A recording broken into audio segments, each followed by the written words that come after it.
Hello once again, I am James Hartigan. With me, as ever, Joe Stapleton. Hello, my babies. And Joey, we're on our travels again. We're going back to Prague, second time this year. Yeah, it feels like, I was going to say it feels like for the second time this year, but I'm not wrong. Okay, cool. Okay, to highlight, the event in March was the 2021 event, which got pushed a few months. This is EPT Prague 2022. This is the conclusion of the year. And I kind of feel, Joe, this is where Prague should be. It needs to have that Christmassy vibe to feel like Prague.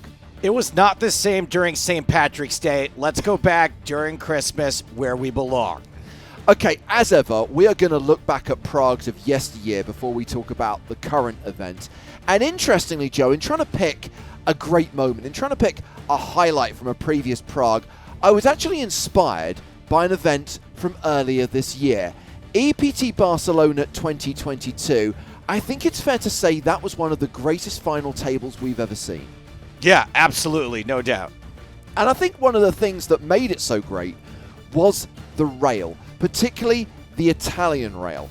And the last time we saw a rail like that was in Prague in 2008, when we had the first ever Italian winner on the European Poker Tour. It happened in Prague. It was a gentleman called Salvatore Bonavena, and I've picked not the winning moment, but a hand that certainly helped Bonavena seal the deal.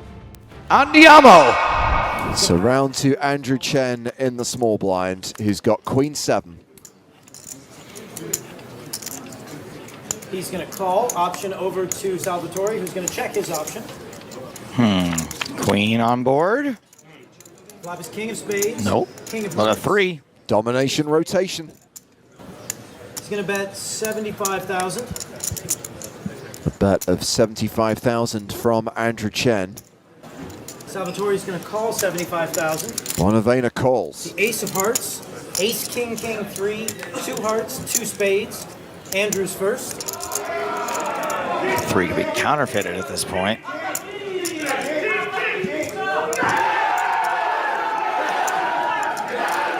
How many more Italians could possibly be in this room? Andrew's going to bet out 180,000. Oh my God. Should we look up who was winning the high roller at the same time? There wouldn't have been a high roller in Prague. Oh, it's definitely a 1K then, right? Maybe a 500. The 200 euro nightly. Yeah. So this hand going to the river. 180,000 apiece. Let's Bonavena, big favorite. 8 of hearts. Board bricks out for Andrew Chen, but he's not going to stop firing. Man, oh man. Andrew's going to bet 500,000. Andrew Chen, he's got the queen high flush blocker. Bonavena with just a 3. I mean, really kind of unlucky to run into a 3 here. Bonavena's just not supposed to have any of this. Wow. Andrew says nice. Oh, look at that. Called you with a 3, and I'm right. Pair of threes. Kings and threes.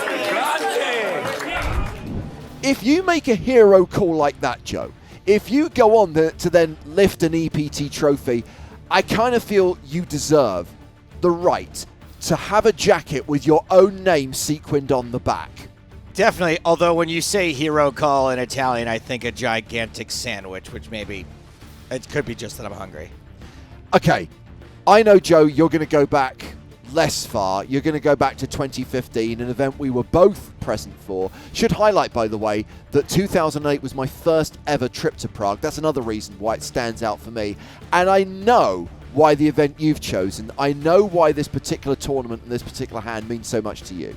Yeah, well, this hand has everything. It's got a world champion. It's got people playing heads up for hundreds of thousands. It's got bluffing and rebluffing. It's got a weird blip in it that has to get the floor involved. And what I like most of all is obviously I'm dearly, dearly in love with one of the players involved, but the way they work out the controversy between themselves, it's like that episode of He-Man where Skeletor lets He-Man go in the spirit of Christmas. These two people playing heads up in the spirit of Christmas make a cool decision amongst themselves. Trims in with 8-4. Cool. completes. Ensan checks his option. His hand, queen 5, and he's still ahead. Bottom pair now. Action goes check, check. Deuce on the turn, doesn't change anything. Tremsin has picked up a gut shot, and he bets it, 400k. It's the most passive pot we've seen them play so far. Ensan calls. Nice try, Gleb. Now give up. 6 on the river, so Ensan still has the best hand. And he's going to bet it, 400k.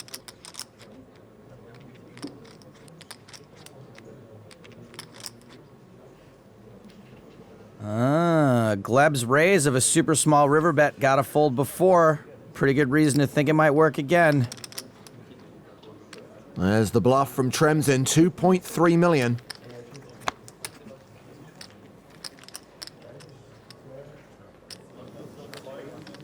It doesn't look like it's gonna work. Ensan re-raises. Good call. You call? Yeah. You win. I'm just 5. 5. Yeah, it's a good call. I think there's some confusion here. I think Gleb thought Ensan was calling. Uh-oh. Yeah, I win. Yeah. Yes, I win. 4,6. 4-6. I said good call. Well, this is awkward. Let's go back to the tape and hear what Gleb said. Good call. Good call. You win. He thought Ensan was calling, and he praised him on his call. Yeah, it's a good call. Okay, gentlemen. It's okay. I don't want more. It's okay. It's okay. Of course I'm not calling. No. I don't want more. Yeah. It's okay, man. Yet another amazing display of sportsmanship. Yeah, sorry, it's okay. sorry for that. It's my okay. mistake, but Maybe poker is a sport. But next time, please don't bluff. yeah. It's not good. But you bluff also. I have 5. It's don't flop. You have nothing. I kind of want both these guys to win. But of course, Joe, there can only be one winner. That winner was Hussein Ensan back in 2015. Do you still wish he were your real dad? I wish it this Christmas and every Christmas for the rest of time. Although I think recently he said he's more like a brother now because he's going backwards. He's getting younger and younger. And I am not. So that brings us to Prague 2022, and of course we are going to be bringing you 5 days of live coverage right here on the PokerStars YouTube channel. We're going to be streaming the last 5 days of the main event. Sounds very straightforward, but there's always a catch. And the catch this time is that it's going to be what I like to call a front-loaded schedule. So we kick things off on the 14th of December with day 2. Long days on the 14th, 15th, and 16th.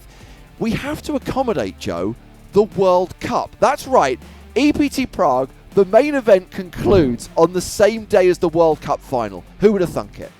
I mean, both of us, well, combined, we're going to have hundreds of millions of viewers watching. Okay, so the last 2 days, might be a little bit shorter, but the thing I want to highlight is we are going to be live at 12:30 p.m. Central European Time every single day, bar the final day. The final table starting at the earlier time of 11 a.m. That's right, 11 o'clock on a Sunday morning. And the plan is to try and get that final table finished, concluded, have a trophy presented before the football game kicks off. So those are the dates. Those are the times. The final thing to highlight is if you watch the streams, we'll give you all the details you need to know about mini EPT Prague. Anything else people need to know, Joe, before we start streaming EPT Prague? Like, subscribe, and we'll smell you in the Czech Republic.